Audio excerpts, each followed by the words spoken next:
হরিণের লড়াই নিঝুম দ্বীপে। হানিফুদ্দিন সাকিব, হাতিয়া, নোয়াখালী প্রতিনিধি।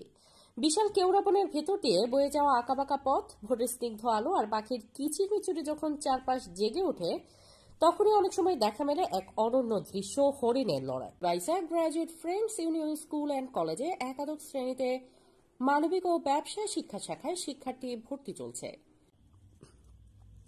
প্রাকৃতিক সৌন্দর্যের অপার লীলাভূমি নোয়াখালী হাতিয়ার নিঝুম দ্বীপে দেখা যায় এমন দৃশ্যের চিত্রা। হরিণদের মনে প্রভাব বিস্তার এবং সঙ্গিনীর মন জয় করতে পুরুষ হরিণদের মাঝে ঘটে এমন লড়াই।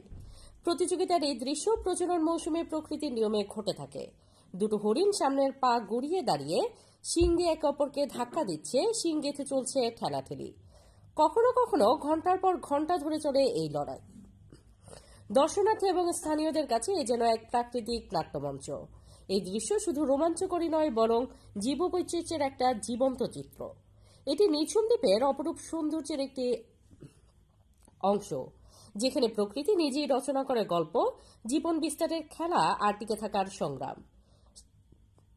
সাধারণ মানুষের সাথে হরিণের বন্ধুত্ব শুধু এই দ্বীপেই দেখা যায়, কিন্তু দুর্ভাগ্যজনকভাবে মানুষের অনুপ্রবেশ, বন উজাড় ও চোরা শিকারের ফলে হরিণদের নিরাপদ আশ্রয় সংকুচিত হয়ে আসছে।